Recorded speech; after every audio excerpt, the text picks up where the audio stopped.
Hello everyone, मैं हूं अश्विनी शर्मा और हम कर रहे हैं स्टील स्ट्रक्चर्स। तो देखिए भाई, मेंस का जो हमारा नेक्स्ट क्वेश्चन है, question number 26।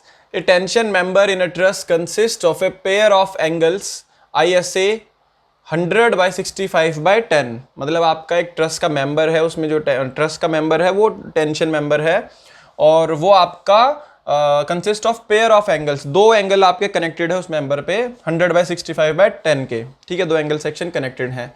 Welded on other side of A 12 mm gusset plate, 12 mm thick gusset plate है, उसके दोनों साइड पे दो एंगल सेक्शंस आपके कनेक्टेड है वेल्डेड यूजिंग ए 7 mm वेल्ड। साइज दिया हुआ है आपको, ठीक है। तो design the welded joint as shown in the figure, आपको फिगर दी हुई है। प्रॉपर्टीज ऑफ ISA 100/65/10, प्रॉपर्टीज दे रखी है। एरिया है आपका 15.51 सेंटीमीटर स्क्वायर और CX आपका बेसिकली CG दिया हुआ है, डिस्टेंस ऑफ CG। मतलब आपको ये 33.7 यहाँ पे आपको शो भी किया हुआ है कि आपका CG जो है 33.7 आपका ये डिस्टेंस है। CG का डिस्टेंस जो है वो 33.7 है।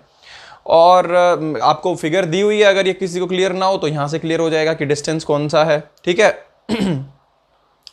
तो अब देखो, क्वेश्चन ज़्यादा दिक्कत नहीं है इसमें। डिज़ाइन करना है मुझे वेल्डेड जॉइंट, तो मेरे को क्या करना है कि वेल्डिंग करनी है। तो मेरे को कितनी वेल्डिंग की लेंथ चाहिए होगी और कितनी कितनी लेंथ मुझे सपोज यहाँ पे टॉप और बॉटम दोनों की साइड पे मुझे कितनी कितनी लेंथ जो है वो प्रोवाइड करनी है, ये मुझे कैलकुलेट करनी है। जैसे हमने लास्ट क्वेश्चन में भी किया था, लेंथ ऑफ वेल्ड कैलकुलेट की थी। लेकिन उसके अंदर हमें क्या दिया हुआ था, पुल दिया हुआ था कि हमारे पास एक पुल, मतलब एक लोड दिया हुआ था जो कि उसके ऊपर लग रहा था, प्लेट के ऊपर, गसेट प्लेट पे। यहाँ पे हमें कोई पुल नहीं दिया हुआ भाई। ठीक है, तो पुल नहीं दिया हुआ तो हमें क्या करना पड़ेगा, इसकी स्ट्रेंथ, डिज़ाइन स्ट्रेंथ लेके उसके बराबर का ही मुझे यहाँ पे एक पुल लगाना पड़ेगा, या आप कह सकते हो कि उसकी मैक्सिमम स्ट्रेंथ के लिए मैं इसको डिज़ाइन कर दूंगा।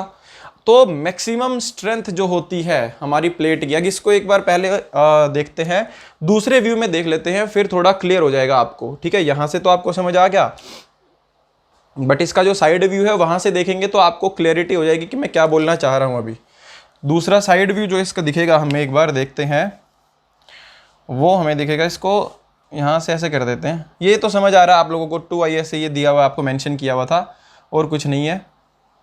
ठीक है, तो इसका जस्ट साइड व्यू अगर मैं बनाता हूँ,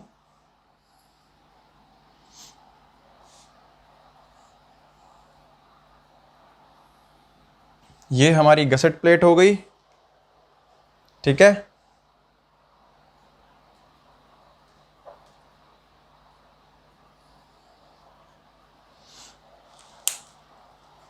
और यहाँ पे हमारे एंगल्स कनेक्टेड हैं।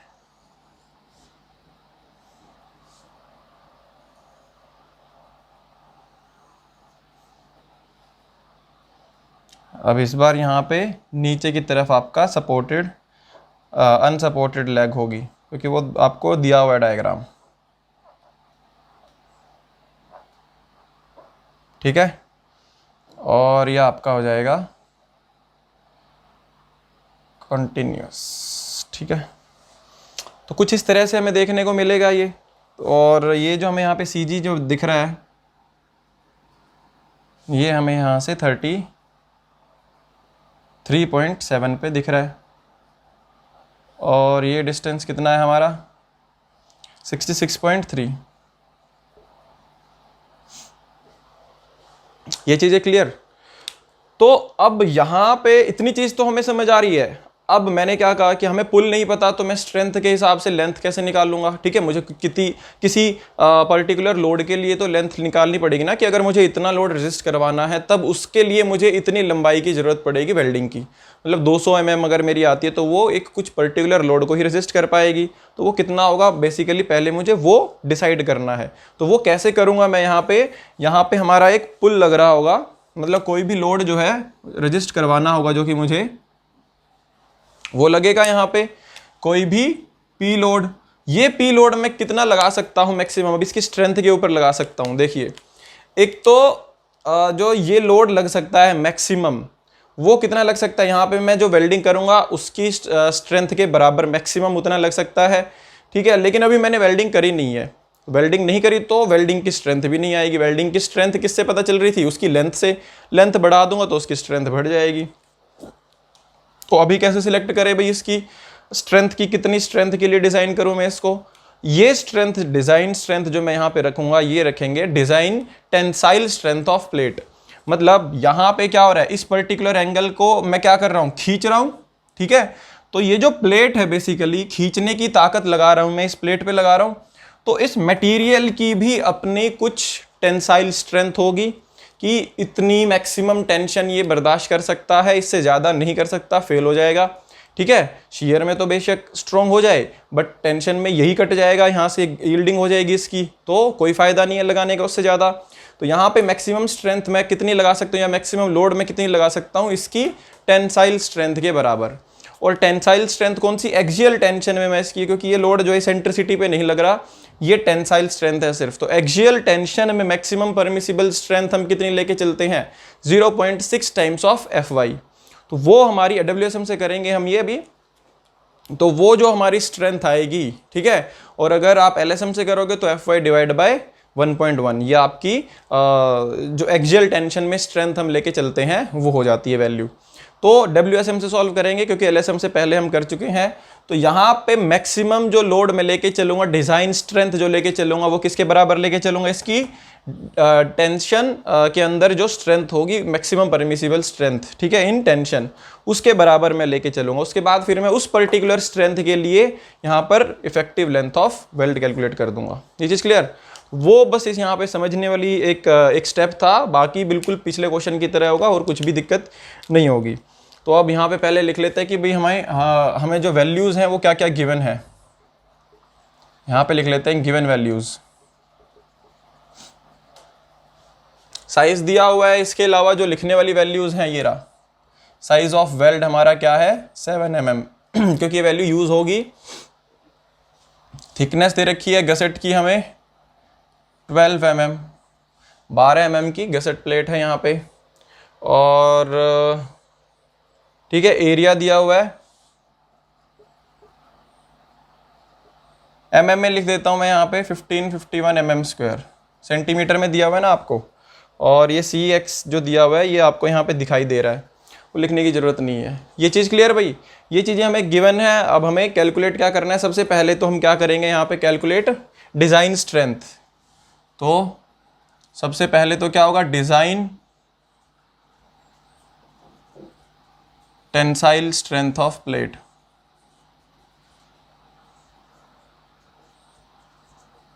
कितनी लेके चलते हैं, 0.6 टाइम्स ऑफ Fy, ठीक है। तो यहाँ पे ये कितनी आ जाएगी, डिज़ाइन इसको मैक्सिमम परमिसिबल लिख लेते हैं, क्योंकि हम WSM के अंदर जनरली मैक्सिमम परमिसिबल लेके चलते हैं ना, लिखते हैं मैक्सिमम परमिसिबल टेंसाइल स्ट्रेस। क्योंकि अब WSM कर रहे हैं तो फिर भाई जो वर्ड्स हैं वो भी WSM के लिखने पड़ेंगे। मैक्सिमम परमिसिबल टेंसाइल स्ट्रेस कितनी होगी, 0.6 टाइम्स ऑफ Fy। ये चीज़ क्लियर? तो 0.6 इंटू 250 कितना आ रहा देखो, 0.6 इंटू 250 150 आ रहा है भाई। ये 150 मेगापास्कल, ये होगी हमारी डिज़ाइन टेंसाइल स्ट्रेस या मैक्सिमम परमिसिबल जो स्ट्रेस मैं लगा सकता हूँ यहाँ पर। ये चीज़ क्लियर? अब स्ट्रेंथ कितनी आएगी, ये तो मैंने स्ट्रेस निकाल दी ना। अब मैक्सिमम लोड चाहिए था मुझे, तो ये क्या करूँगा मैं, लोड को क्या करूँगा, यहाँ पे लोड को कैलकुलेट करने के लिए स्ट्रेस इनटू एरिया। तो therefore maximum permissible load equals to क्या हो जाएगा, स्ट्रेस इनटू एरिया। स्ट्रेस मैंने निकाल दी 150 न्यूटन पर mm स्क्वायर, और एरिया कितना है हमारा यहाँ पे 1551 mm स्क्वायर, 1551 mm स्क्वायर, ये हमारा एरिया हो गया। तो इतनी स्ट्रेस थी, इतना एरिया था। मैक्सिमम लोड कितना लगा सकता हूँ यहाँ पे, जो डिज़ाइन लोड हो जाएगा हमारा 150 इंटू 1551, 232,650, इसको किलो न्यूटन में लिख देते हैं भाई, 232.65 232.65 किलो न्यूटन, ये हमारा P हो गया जो मैं यहाँ पे बता रहा था आप लोगों को। तो अब इतने लोड के लिए हमें इसको डिज़ाइन करना है, ये मुझे पता चल गया। अब इसके लिए अब आपको क्या करना है, लेंथ ऑफ वेल्ड कैलकुलेट करनी है और ये पूरा सेक्शन डिज़ाइन करना है। क्लियर? तो ये चीज़ क्लियर हो गई। अभी आगे की जो चीज़ें थी वो हमें पहले पता ही है कैसे कैलकुलेट करते हैं। तो वी नो फॉर्मूला क्या होता है हमारा डिज़ाइन स्ट्रेंथ का। डिज़ाइन स्ट्रेंथ हमारी क्या होती है, Fs इंटू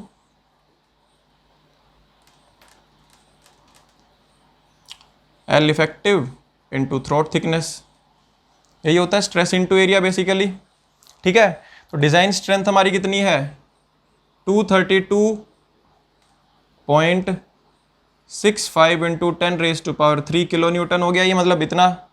ठीक है, न्यूटन में हो गया तो इंटू 10⁻³ कर दिया। Fs हमारी, अब यहाँ पे देखो भाई, ये Fs हमारी क्या है, ये शियर में स्ट्रेंथ है हमारी वेल्ड की। तो शियर में हम कितनी लेके चलते हैं, 110, तो ये 110 ही रहेगी। इसमें कंफ्यूजन मत करना भाई बिल्कुल भी, ये 110 है। जनरली 108 होती है बट हम 110 लेके चलते हैं राउंड ऑफ करके इसको। ठीक है, तो 110 into L effective into throat thickness क्या होती है, थ्रोट थिकनेस का फॉर्मूला K इंटू S। तो यहाँ पे हम K इंटू S लिख देते हैं। तो सॉल्व जब करेंगे तो क्या आ जाएगा यहाँ पे, L effective 232.65 into 10⁻³ divide by, ये एज इट इज़ आ गया, इंटू K इंटू S की वैल्यू यहाँ पे पुट कर देते हैं। K की वैल्यू क्या हो जाएगी, 0.7 इंटू साइज ऑफ वेल्ड कितना दिया हुआ है हमें, 7 mm का। तो ये एज इट इज़ यहाँ पे पुट कर दिया हमने। तो L इफेक्टिव यहाँ से आ जाएगी हमारी, मैक्सिमम हमारी इफेक्टिव लेंथ कितनी आएगी यहाँ पे, मतलब कितनी मुझे, मैक्सिमम नहीं है बेसिकली ये मिनिमम होती है कि कम से कम इतनी तो मुझे देनी ही देनी है वेल्ड की लेंथ।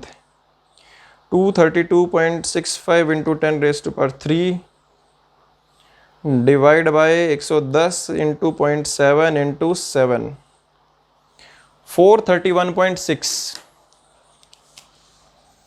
इफेक्टिव लेंथ हमारी यहाँ से आ चुकी है 431.6 mm।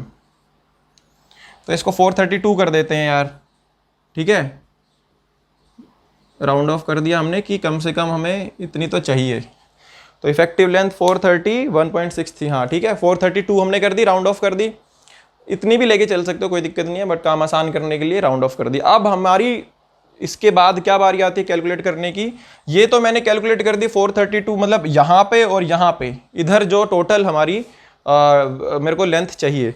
लेकिन अब यहाँ पे जब मैं बात करता हूँ, तो जब मैं वेल्डिंग करूँगा तो यहाँ पे हमें कुछ लेंथ चाहिए होगी और यहाँ पे कुछ लेंथ चाहिए होगी। मतलब सपोज ये हमारा ये L1 लेंथ है और ये L2 है हमारी लेंथ, मतलब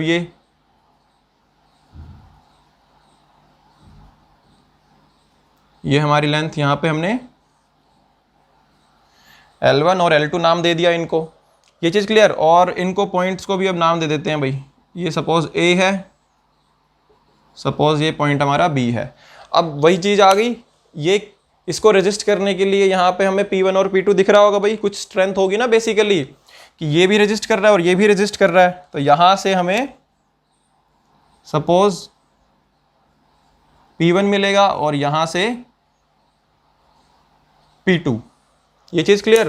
तो अब बस हमें और कुछ नहीं करना, यहाँ पे हमें P1 और P2 कैलकुलेट करने हैं कि रिएक्शंस कितनी आ रही हैं यहाँ पे हमारी। उसके लिए क्या करेंगे, मूवमेंट ले लेंगे। मूवमेंट कहाँ पे लें भाई, ए पॉइंट पे ले लें। तो now taking movement at A, या summation of movement at A equals to 0। A point पे मूवमेंट करेंगे तो ये P इंटू ये परपेंडिकुलर डिस्टेंस और क्लॉकवाइज, हम क्या कर रहे हैं, साइन कन्वेंशन क्लॉकवाइज पॉजिटिव और एंटी क्लॉकवाइज नेगेटिव। तो यहाँ पे ये कैसा होगा, क्लॉकवाइज। तो क्या आएगा, P P क्रॉस 33.7, एक तो ये हो गया हमारा क्लॉकवाइज, और यहाँ पे ये कैसा है anti clockwise, minus P2 cross total कितना है ये 100 इक्वल्स टू 0। ये चीज़ क्लियर भाई। अब यहाँ से P2 कैलकुलेट कर लो। P की वैल्यू हमने यहाँ पे कितनी कैलकुलेट करी थी, लिख देते हैं। तो P2 हमारा हो जाएगा 33.7 इंटू P अपॉन 100, और P हमने कितना लिखा है यहाँ पे लिख देते हैं। अब कितना कैलकुलेट किया था 232.65 किलो न्यूटन में कर देंगे तो ये किलो न्यूटन में ही आ जाएगा, ठीक है, चेंज करने की ज़रूरत नहीं है। कितना आ रहा है देखो अब 232.65 इंटू 33.7 डिवाइड बाय 100,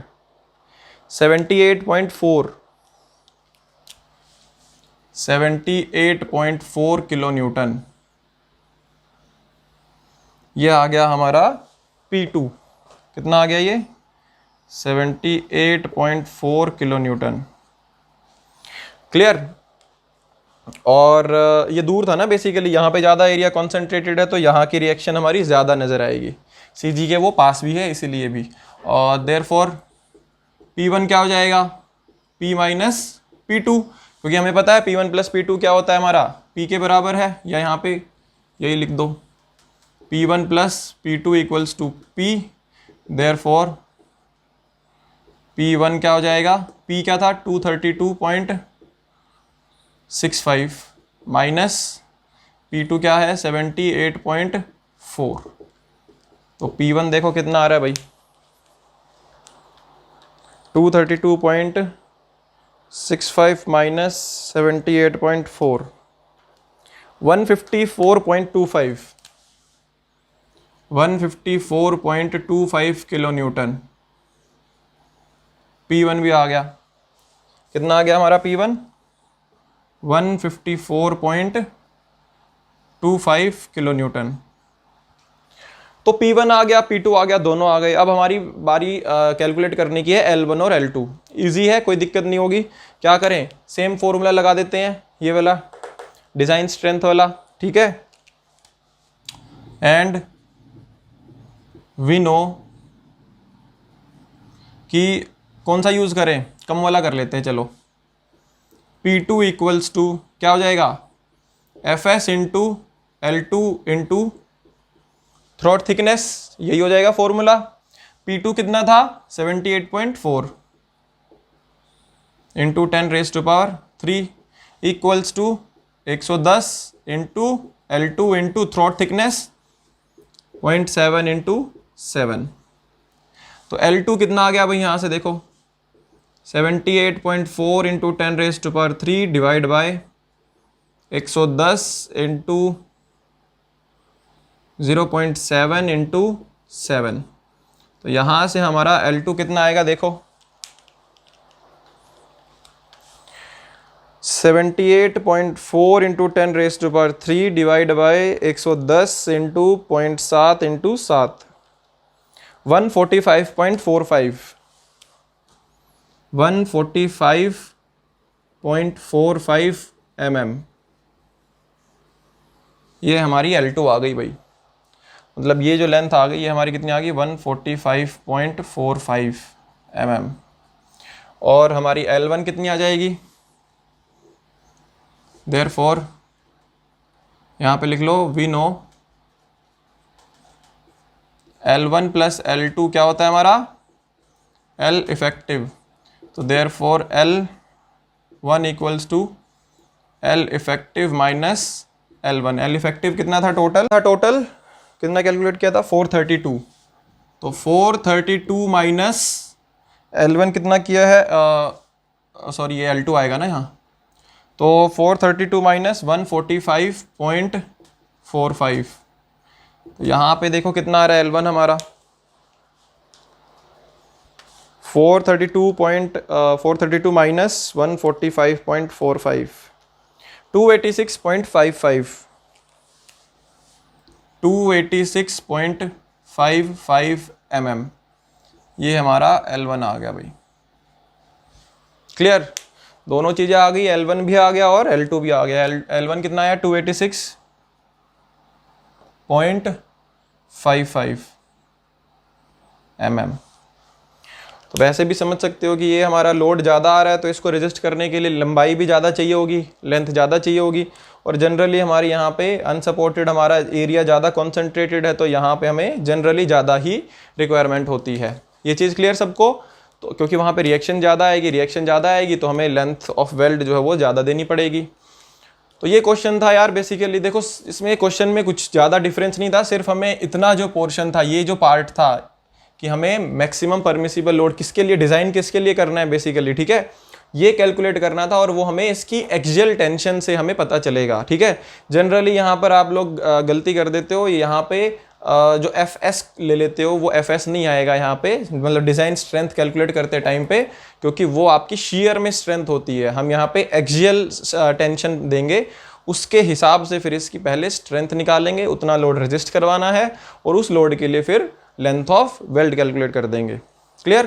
तो हो गया होगा क्लियर ये क्वेश्चन। तो इसके बाद देखते हैं नेक्स्ट। तो देखिए भाई नेक्स्ट क्वेश्चन क्या है हमारा, an equal angle 65/65 at the rate 9.4 kg per metre. ये आपको एक एंगल दिया हुआ है 65/65 जब का एक इक्वल एंगल है आपका, ऑफ थिकनेस 10 mm, थिकनेस आपको दी हुई है 10 mm इसकी, ठीक है, is subjected to a tensile load of 160 kilo Newton.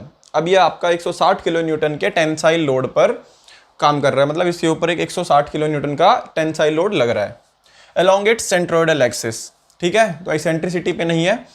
The angle is to be welded to a gusset plate, find out the length of weld required at the heel and toe of the angle. Simple है बिल्कुल, ये हमें weld करना है gusset plate के साथ में, तो हमें ये बताना है कि भाई कितनी वेल्डिंग की लेंथ हमें रिक्वायर्ड है, जैसे कि हम करते आ रहे हैं अभी तक। टेंशन मेंबर्स में यार जनरली यही क्वेश्चन आता है आपका कि इसके अलावा कि लेंथ ऑफ वेल्ड बताइए, लोड बता दो, या कि इस तरह के क्वेश्चंस आएंगे बस। वेरिएशन काफ़ी कम है इसमें। Its CG is 19.7 mm from heel, ठीक है, हील से आपकी इसकी सीजी दे रखी है 19.7 की, और परमिसिबल शियर स्ट्रेस दे रखी है 110 न्यूटन पर mm²। तो हील और टो का कॉन्सेप्ट देख लेना। हील हमारी कौन सी होती है, जहाँ पे आउटस्टैंडिंग लेग होती है जनरली, समझिए। इसको पहले एक बार ड्रॉ करके देख लेते हैं, फिर प्रोसेस तो हमारा बिल्कुल सेम रहेगा, कोई दिक्कत नहीं आएगी भाई। लोड हमें दे ही रखा है और हमें क्या करना है, बस इसके फॉर्मूले से इक्वेट कर देंगे डिज़ाइन स्ट्रेंथ वाले से, वहाँ से एल इफेक्टिव मिल जाएगी हमें, ठीक है। और थ्रोट थिकनेस के लिए हमें साइज ऑफ वेल्ड की जरूरत पड़ेगी, वो हमें नहीं दिया हुआ तो वो हम एज्यूम करेंगे। डिज़ाइनर हूँ मैं, तो मैं कुछ भी एज्यूम करूँगा, बट मैक्सिमम और मिनिमम की जो मेरी स्पेसिफिकेशंस हैं वो मेरी वायलेट नहीं होनी चाहिए, उनके बीच में ही कोई वैल्यू एज्यूम करूँगा मैं। और सपोज कनेक्शन कैसा है मेरा यहाँ पे, सपोज ये मेरा कनेक्शन, ये हमारी सपोज गसेट प्लेट है, इस गसेट प्लेट के साथ में हमारा एक एंगल सेक्शन जो है वो कनेक्टेड है। सपोज इधर मैं दिखाता हूं, ये हमारा एक एंगल सेक्शन कुछ इस तरह से प्रेजेंट है, एक ही दिया हुआ है हमें, दो नहीं है इसके अंदर भाई, इक्वल सेक्शन है ये, इधर प्रेजेंट है ये, ठीक है। और इसका साइड व्यू अगर मैं देखता हूं तो साइड व्यू कैसे दिखेगा,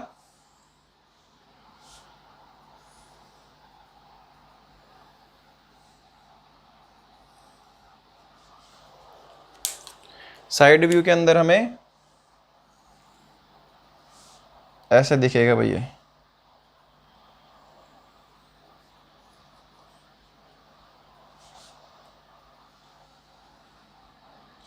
ठीक है। कुछ इस तरह का कनेक्शन हमें देखने को मिल रहा होगा भाई। ये हमारी गसेट प्लेट है,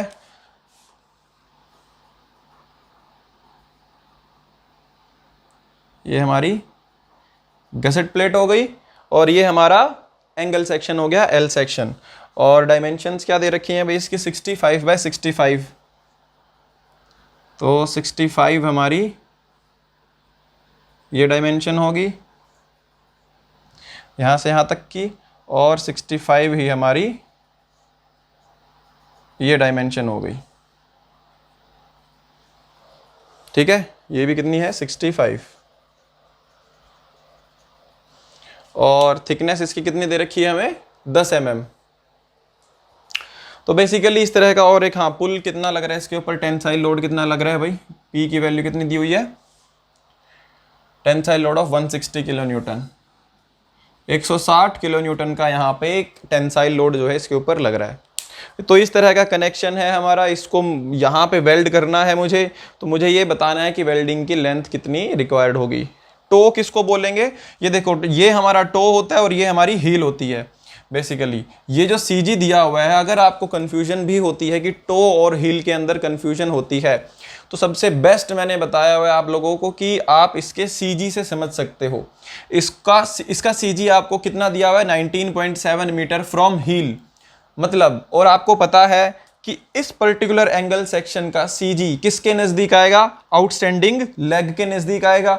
तो यहाँ से जब मुझे देखूंगा डिस्टेंस तो मेरा सीजी का कम आएगा, 19.7 और ये टोटल कितना है 65, तो ऊपर वाला कितना हो गया, ज़्यादा हो गया। तो इसका मतलब यहाँ से डिस्टेंस दिया होगा तो यही क्या हो जाएगी, हमारी हील हो जाएगी। ये चीज़ आप लोगों को बिल्कुल क्लियर होनी चाहिए भाई, ये क्या है, हमारी हील।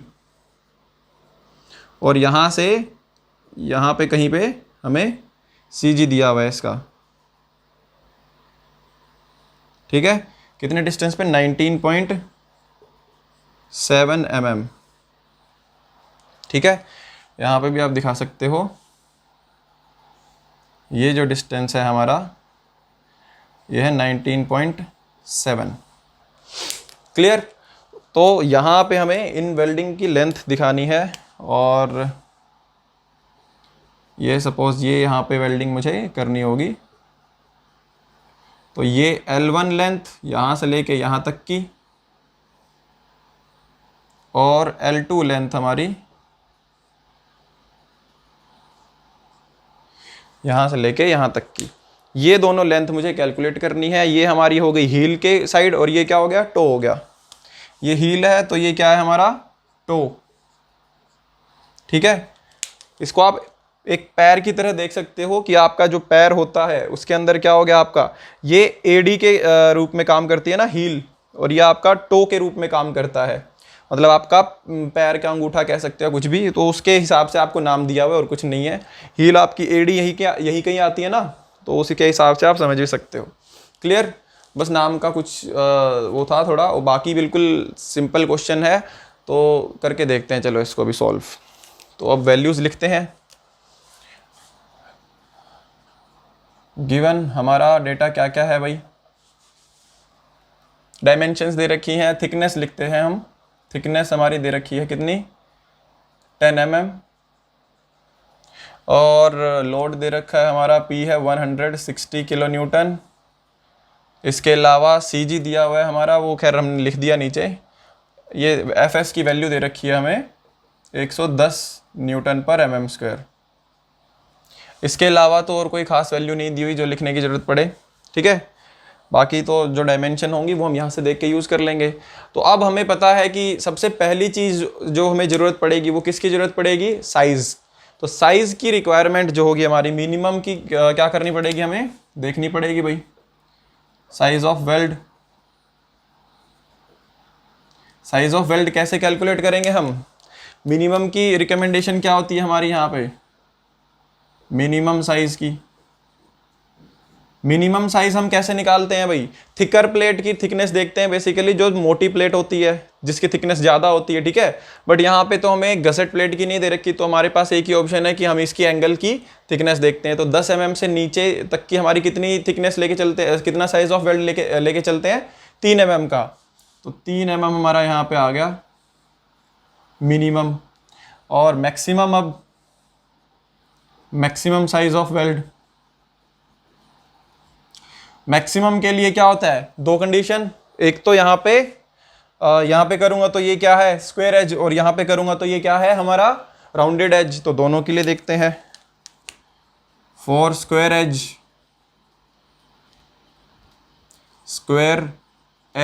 क्या होती है हमारी, T minus 1.5, thickness minus 1.5। Thickness कितनी दी हुई है हमें, 10, तो 10 माइनस 1.5, तो ये कितनी होगी, 8.5 होगी ना, 8.5 mm। और अगर बात करें हम फॉर राउंडेड एज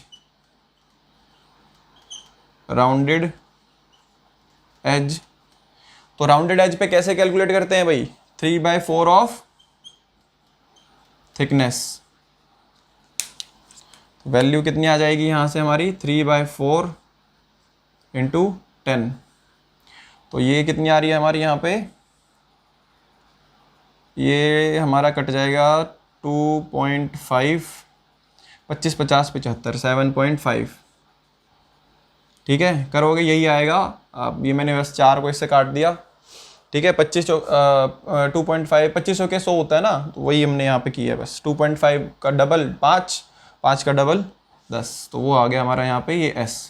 तो अब इनमें से हम क्या करेंगे, 3 और 7.5 के बीच में कोई भी एज्यूम करना है, तो 7 कर लो या 7.5 कर लो, जो आपकी मर्जी आती है। 7 कर लेते हैं चलो, या 7.5 भी कर सकते हैं। 7 कर लेते हैं, बार बार हमें पॉइंट की वैल्यू नहीं लेके चलनी पड़ेगी। Therefore provide s equals to 7 mm। ठीक है, 7 mm का हमने साइज ले लिया। अब इसके अकॉर्डिंगली आगे सारी वैल्यूज कर देंगे। तो देयरफॉर थ्रोट थिकनेस क्या हो जाएगा, k इंटू एस, तो 0.7 इंटू 7, तो कितना हो गया ये, 7 7 49, तो 4.9 mm। यह आ गया हमारा थ्रोट थिकनेस। ठीक है, थ्रोट थिकनेस भी आ गई। तो अब नॉर्मल फॉर्मूला हमारा क्या होता है, वी नो डिजाइन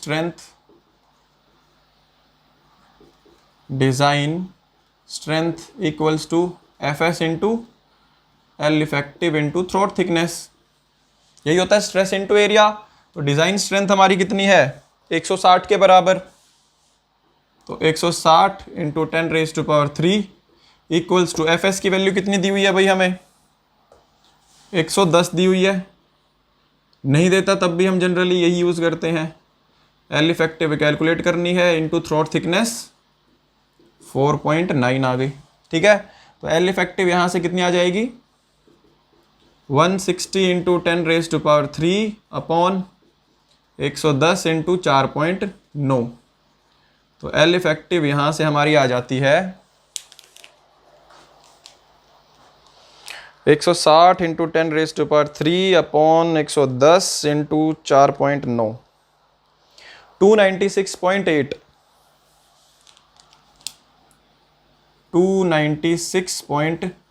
mm। 297 कर देते हैं, 297 mm हमारी यहाँ पे इफेक्टिव लेंथ ऑफ वेल्ड आ गई। ठीक है, हमारी क्या आ गई है, इफेक्टिव लेंथ ऑफ वेल्ड। तो टोटल तो हमें पता चल गई भाई, लेकिन हील पे कितनी करेंगे और टॉप पे कितनी करेंगे ये नहीं पता अभी तक। तो उसके लिए यहाँ पर क्या करेंगे, पॉइंट सपोज A और पॉइंट B, ये हो गया हमारा P2 और ये हो गया हमारा P1। तो अब क्या करेंगे, मोमेंट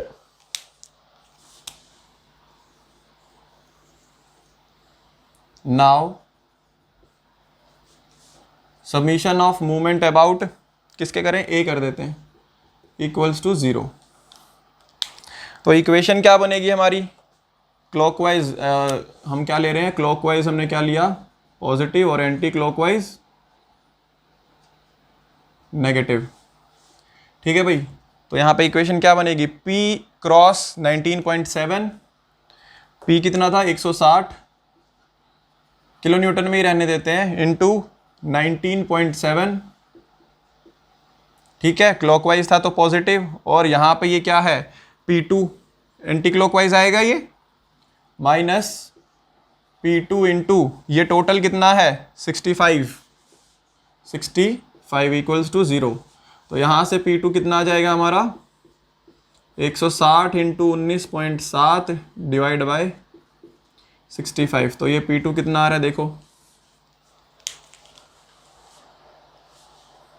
160 इंटू 19.7 अपॉन 65, 48.49 mm हमारा यहाँ पे, सॉरी किलो न्यूटन हमारा P2 आ चुका है भाई। क्लियर। अब P2 आ गया तो P1 भी निकाल सकते हैं, या P1 निकालने की जरूरत ही नहीं है। ठीक है, P2 से L2 निकाल दो, फिर L1 प्लस L2 से वो कर देना, क्योंकि P1 तो निकालने की जरूरत नहीं है ना, हमें वो तो पूछा नहीं है, तो यहीं से कर देते हैं। एक स्टेप और घट जाएगा इस बार। तो वी नो कि P2 equals to Fs into L2 into throat thickness, यही फॉर्मूला होता है, स्ट्रेस इंटू एरिया। और P2 कितना है 48.49 इक्वल्स टू 110 इंटू L2 हमें कैलकुलेट ही करना है, इंटू 4.9 था ना, हाँ थ्रोट थिकनेस 4.9 आया था, तो L2 कितना आ रहा है यहाँ से 48.49 इंटू 110। ये इसको भी वो कर लेना, किलो न्यूटन में कन्वर्ट कर लेना, इंटू 10⁻³ कर देना यहाँ पे।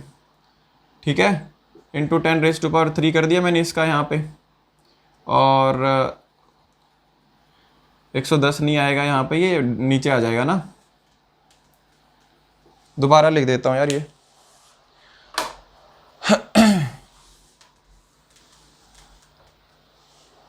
ठीक है, P2 की वैल्यू कितनी थी 48.49 into 10⁻³ equals to 110 L2 into 4.9। तो L2 कितनी आ जाएगी यहाँ से 48.49 इंटू 10⁻³ डिवाइड बाय 110 इंटू 4.9। तो यहाँ से L2 कितना आ रहा है ये देखिए आप, करो calculate. 48.49 into 10⁻³ upon 110 into 4.9, 89.96 mm। ये आ गया L2, और L1 क्या आ जाएगा, L1 क्या होगा L इफेक्टिव माइनस L2, तो कितना हो जाएगा, L इफेक्टिव कितना था टोटल हमारा, ये रहा 297 माइनस 89.96, देखो कितना आ रहा है 297 माइनस 89.96, 207.04, 207.04 mm। ये आ गया हमारा L1। तो L2 हमारा क्या था, यहाँ पे टो और हील की टर्म्स में पूछा है, तो आप बता देना कि इतना, तो ये क्या हो गया नियर टो, और ये क्या हो गया नियर हील। क्लियर सबको। तो सिंपल सा क्वेश्चन था, कोई भी दिक्कत नहीं आई इसके अंदर। हील और टो के आपके एडजस्टेंट पूछा था कि कितनी हमें यहाँ पे लेंथ ऑफ वेल्ड की रिक्वायरमेंट होगी, वो हमने यहाँ पे कर दिया। बिल्कुल सिंपल क्वेश्चन था, एकदम स्मूथली हो गया। यहाँ पे थोड़ी प्रैक्टिस हो गई आप लोगों की, और कुछ नहीं, थोड़ा वेरिएशन दिख गई। तो इसके बाद देखते हैं नेक्स्ट। तो देखिए भाई नेक्स्ट क्वेश्चन हमारा क्या है, a tension member consisting of 2 channel sections. अब यहाँ पे देखिए भाई चैनल सेक्शंस हैं, यहाँ पे 2 चैनल सेक्शन कनेक्टेड है टेंशन मेंबर के साथ में 200/75 mm एट द रेट 22.1 kg/मीटर, बैक टू बैक कनेक्टेड है हमारे। ये is to be connected to a gusset plate. ठीक है, ये दोनों मेंबर एक गसेट प्लेट के साथ में कनेक्ट करने हैं, किए जाने हैं, या कह सकते हो design the welded joint for the condition that the section is loaded to its full strength. मतलब हमें डिजाइन करना है ये मेंबर इसकी फुल स्ट्रेंथ मान के, कि इसके ऊपर जो लोड आएगा इसकी पूरी स्ट्रेंथ के बराबर का आएगा। Take area equals to 2821 mm², thickness of flange 11.4, thickness of web 6.1, permissible stress in weld 110 और एक्सियल टेंशन में 150 Nm/mm² हमें दे रखी है। तो बेसिकली डिज़ाइन करना है हमें ये, मतलब वेल्डेड कनेक्शन डिज़ाइन करना है, तो लेंथ ऑफ वेल्ड बताना पड़ेगा। चैनल सेक्शन है इस बार हमारे पास, एंगल सेक्शन नहीं है ये। तो इसको थोड़ा सा ज्योमेट्री इसकी पहले देखते हैं कि ये दिखेगा कैसा मेंबर। क्योंकि देखो यार, किसी भी क्वेश्चन में अगर आपको कोई चीज़ समझनी है या आगे फर्दर प्रोसीड करनी है, तो पहले तो आपको कनेक्शन समझना पड़ेगा ना कि जॉइंट है कैसा। तो जब वो समझ में आ जाएगा तो आगे की अप्रोच भी क्लियर हो जाएगी। तो पहले मेंबर को बना के देखते हैं हम। एक गसेट प्लेट के साथ में 2 चैनल सेक्शंस आपके कनेक्टेड हैं यहाँ पे। यह आपकी गसेट प्लेट हो जाएगी यहाँ पे, और इसके साथ में 2 चैनल सेक्शंस कनेक्टेड हैं।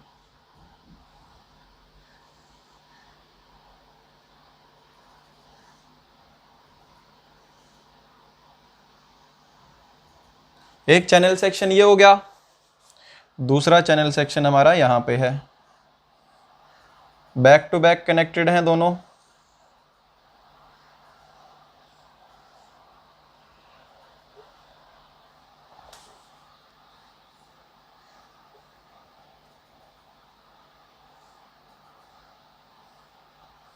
ठीक है भाई, तो ये गसेट प्लेट के साथ में इस तरह से कनेक्टेड हैं 2 चैनल सेक्शंस। तो कुछ इस तरह से देखने को मिल रहा होगा हमें ये कनेक्शन। और अगर दूसरे व्यू में देखते हैं तो दूसरा व्यू कैसे दिखेगा, साइड व्यू अगर हम देखें, साइड व्यू में तो हमें क्या दिखेगा, एक ही दिखेगा, दूसरा उसके पीछे होगा। ठीक है, बैक टू बैक कनेक्टेड है ना।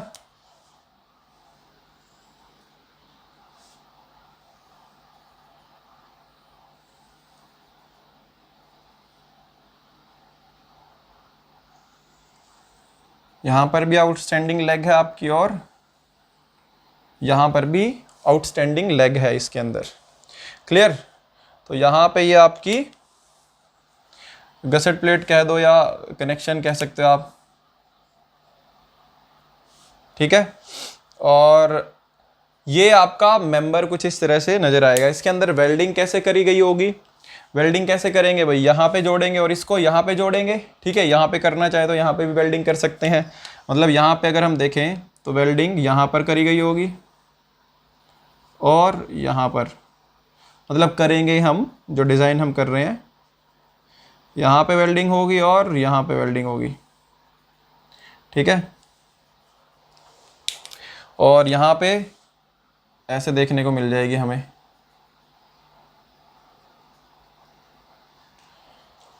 क्लियर। और यहाँ पे इसका कोई भी एक जो लोड है वो लग रहा होगा, पी लोड, जो कि इसकी फुल स्ट्रेंथ के लिए हमें डिज़ाइन करना है। ठीक है, कुछ भी अलग नहीं है। इस तरह का क्वेश्चन हम एक और कर चुके हैं पहले, उसके अंदर भी हमने ऐसा ही कुछ क्वेश्चन किया था वो, और उसके अंदर भी हमने उसकी फुल स्ट्रेंथ पर ही डिज़ाइन किया था। क्लियर। तो फुल स्ट्रेंथ का मतलब क्या है, ये जो बेसिकली यहाँ पर हमें कोई लोड तो दिया नहीं हुआ, तो मैक्सिमम कितना लोड लगा सकता हूँ, इसकी एक्सियल टेंशन में मैं जितनी मैक्सिमम वैल्यू लगा सकता हूँ उसके बराबर की। ठीक है, मतलब इसकी ये यील्ड ना कर जाए, यील्डिंग ना हो जाए इस प्लेट की, उतनी तक मैं मैक्सिमम वैल्यू लगा सकता हूँ। तो मैक्सिमम परमिसिबल टेंसाइल स्ट्रेंथ जो होगी इसकी, उतनी मैं यहाँ पर इसके अंदर लोडिंग कर सकता हूँ। तो पहले तो सबसे पहले तो यही करते हैं कैलकुलेट। तो अब हमें यही बोला हुआ है कि भाई ये वेल्डिंग लेंथ बताइए कि कितनी आ रही है, जो कि हम अभी तक नॉर्मली कैलकुलेट करते आ रहे हैं। इसमें चैनल सेक्शन है, बस डिफरेंस यही है, और थोड़ा सा फुल स्ट्रेंथ पे हमें डिज़ाइन करना है। तो वैल्यूज़ हमें बहुत सारी दी हुई हैं, तो पहले तो यही लिख लेते हैं। एरिया दिया हुआ है हमें, इससे पहले एरिया से पहले भी कुछ दिया हुआ है क्या, नहीं, एरिया से पहले कुछ नहीं दिया हुआ। एरिया हमें दिया हुआ है 2821 mm², और फिर थिकनेस ऑफ फ्लेंज दे रखी है हमें 11.4 mm। फिर थिकनेस ऑफ वेब दे रखी है हमें, थिकनेस ऑफ वेब कितनी है, 6.1 mm। ठीक है, परमिसिबल स्ट्रेस इन वेल्ड मतलब FS 110 न्यूटन पर mm², और एक्सियल टेंशन में हमें दे रखी है 150। वो अगर मैं यहाँ पे देता नहीं है, आपको मेंशन भी नहीं होती हमें, तो हम कैसे कैलकुलेट करते, 0.6 टाइम्स ऑफ FY, जैसे हमने पहले कैलकुलेट किया था बिल्कुल वैसे ही करते। इसके अलावा कुछ और ज़्यादा चीज़ें हमें दी नहीं हुई। और यहाँ पे डायमेंशंस दिखा देता हूँ मैं। अब यहाँ पे जब हम प्लेट की थिकनेस यूज़ करेंगे ना, साइज़ ऑफ वेल्ड की रिक्वायरमेंट होगी मुझे यहाँ पे, तो उसके हिसाब से करूँगा मैं कैलकुलेट। तो जो साइज़ ऑफ वेल्ड में मैं यहाँ पे प्लेट की थिकनेस लूँगा, वो प्लेट की थिकनेस हमारी ये वाली थिकनेस ली जाएगी। ठीक है, इसकी थिकनेस नहीं लूँगा। मतलब यहाँ पे ये क्या होता है हमारा, ये क्या होता है फ्लेंज, और ये होता है वेब। तो ये हमारी यहाँ पे थिकनेस ऑफ वेब यूज़ करी जाएगी, ये चीज़ क्लियर। और ये हमारा क्या है, थिकनेस ऑफ फ्लेंज। तो थिकनेस ऑफ वेब का यूज़ किया जाएगा जब भी मैं यहाँ पे साइज ऑफ वेल्ड कैलकुलेट करूँगा, क्योंकि यही हमारा पोर्शन है, यही हमारी प्लेट जो है इस गसेट प्लेट के साथ में कनेक्टेड हो रही है या कनेक्शन में आ रही है, इसका कोई भी यूज़ नहीं है। ये हमारी गसेट प्लेट है। तो सबसे पहला काम तो हमारा क्या है, साइज ऑफ वेल्ड निकालना। ठीक है, साइज ऑफ वेल्ड से भी पहले मैं क्या कर सकता हूं, यहाँ पे जो मैक्सिमम स्ट्रेंथ है इसकी फुल स्ट्रेंथ पहले वो निकाल लेता हूं भाई, उसके बाद फिर हम आगे पूरा प्रोसेस शुरू कर देंगे। तो सबसे पहले तो हम क्या करेंगे, यहाँ पे डिजाइन स्ट्रेंथ, डिजाइन स्ट्रेंथ हमारी क्या हो जाएगी, इसकी एक्सियल टेंशन में जो मैक्सिमम परमिसिबल स्ट्रेस है इनटू में एरिया, तो F 80 इंटू एरिया कितनी आएगी, ये हमारी F80 कितना है 150 न्यूटन पर mm स्क्वायर, इंटू एरिया कितना दिया हुआ है 2821 mm स्क्वायर। तो ये देखो कितना आ रहा है हमारा लोड 150 इंटू 2821 4, इसको उसमें कर लेते हैं किलो न्यूटन में, 423.15 किलो न्यूटन, ये आ गया हमारा P। क्लियर भाई, हमारा जो डिज़ाइन लोड है या डिज़ाइन स्ट्रेंथ है वो आ गई हमारी ये।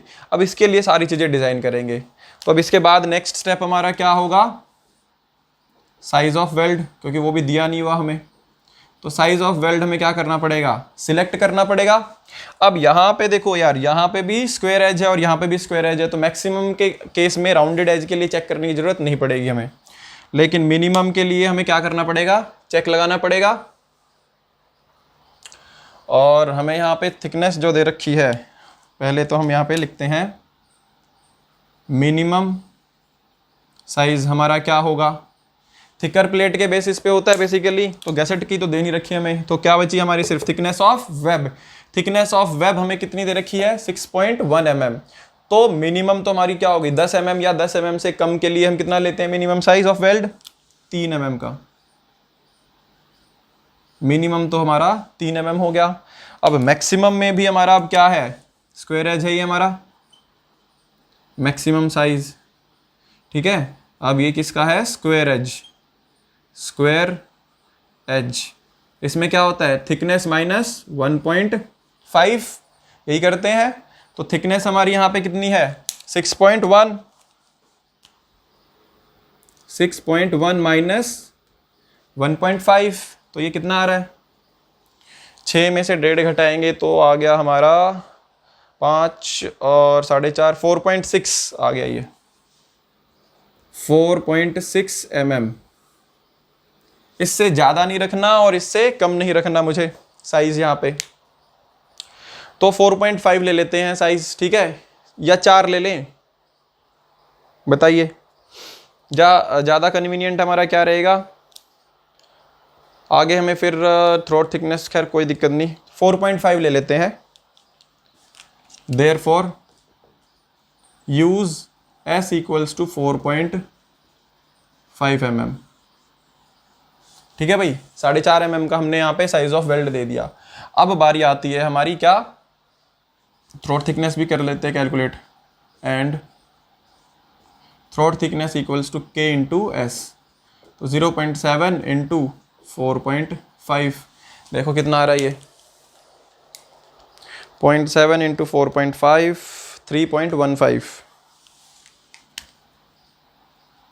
3.15 mm थ्रोट थिकनेस आ गई हमारी यहाँ पे। क्लियर, थ्रोट थिकनेस आ गई, हमारा लोड आ गया, सब कुछ आ गया, तो अब इसको नॉर्मल क्वेश्चन की तरह कर लेते हैं। तो therefore design strength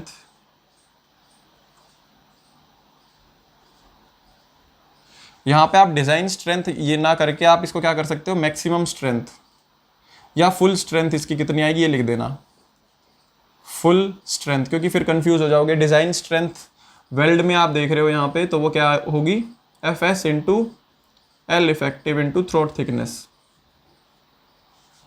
design strength हमारी कितनी थी 423.15 इंटू 10⁻³ एफ एस हमें कितना दिया हुआ है भाई यहाँ पे 110, तो 110 यूज़ करेंगे इंटू एल इफेक्टिव इंटू 3.15, तो एल इफेक्टिव यहाँ पे कितनी आ रही है हमारी 423.15 इंटू 10⁻³ अपॉन 110 इंटू 3.15। कैलकुलेट करिए कितना आ रहा है भाई 423.15 इंटू 10⁻³ अपॉन 110 इंटू 3.15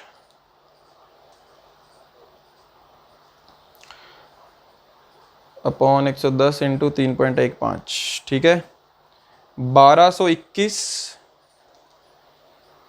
ज़्यादा नहीं आ रही काफ़ी है?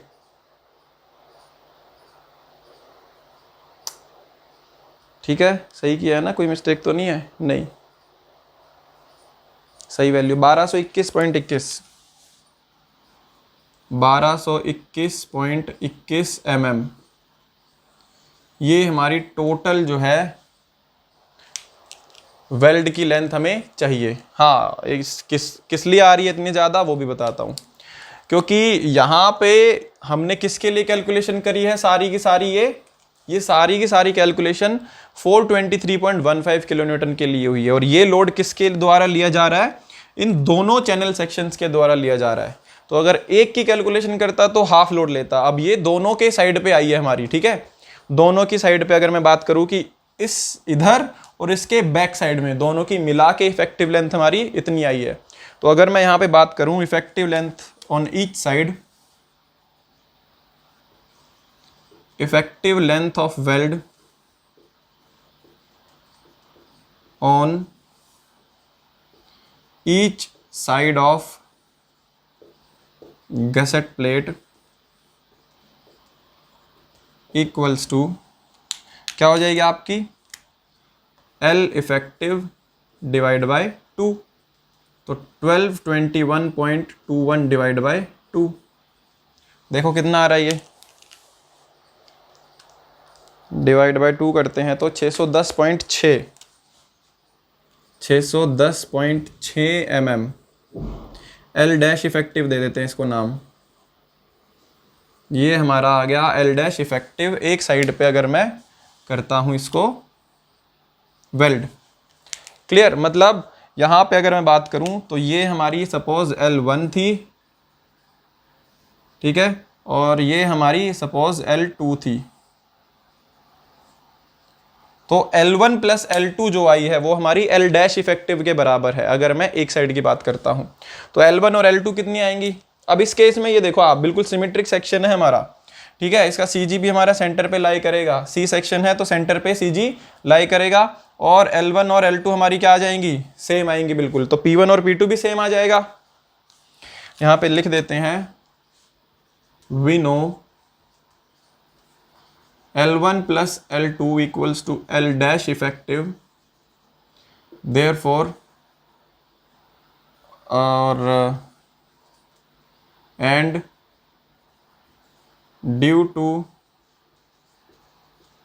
symmetry of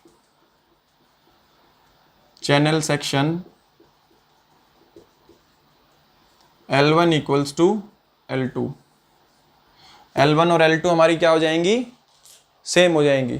क्लियर, क्योंकि सिमेट्रिक है हमारी यहाँ पे सेक्शन, तो कैलकुलेट करने की जरूरत नहीं है। अगर कैलकुलेट भी करूंगा P1 भी P2 के बराबर ही आएगा, तो वहां से हमारा L1 L2 के बराबर आ जाएगा, बट वो सिमेट्री से मैं यहाँ पे बता सकता हूँ। Therefore L1 equals to L2 equals to L dash effective divide by 2, तो ये कितना आ रहा है हमारा 610.6 डिवाइड बाय 2, तो कितना आ रहा है ये देखो,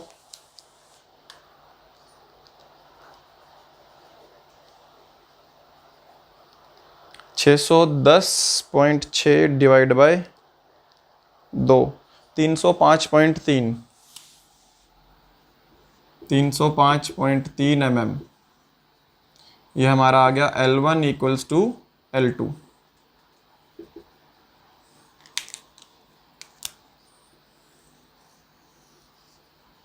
यह आ गया हमारा आंसर। पूरा का पूरा डिज़ाइन कर दिया हमने। यहाँ पे आप लिख भी सकते हो कि हमारी L1 और L2 की वैल्यू क्या क्या आई है, 305.3 mm। ये भी कितना है, 305.3 mm। क्लियर। तो ये क्वेश्चन था हमारा चैनल सेक्शन का। इसके अंदर ज़्यादा डिफरेंस तो नहीं था, सिर्फ एंगल की जगह चैनल सेक्शन आ गया था। उसकी वजह से हमें यहाँ पे ज़्यादा कैलकुलेशन करने की ज़रूरत नहीं पड़ी, सिमेट्रिक था तो हमने सिमेट्री का फ़ायदा उठाया और इसकी L1 L2 की वैल्यू हमने डायरेक्टली यहाँ पे बता दी। तो आई होप पूरा का पूरा क्वेश्चन जो वो क्लियर हो गया होगा। कोई ज़्यादा खास डिफरेंस था नहीं, बट हमने प्रैक्टिस के लिए किया है ये, ताकि आप लोगों की प्रैक्टिस ज़्यादा से ज़्यादा हो। इसके बाद देखते हैं नेक्स्ट वीडियो में। तब तक के लिए पढ़ते रहिए और बढ़ते रहिए। Thank you.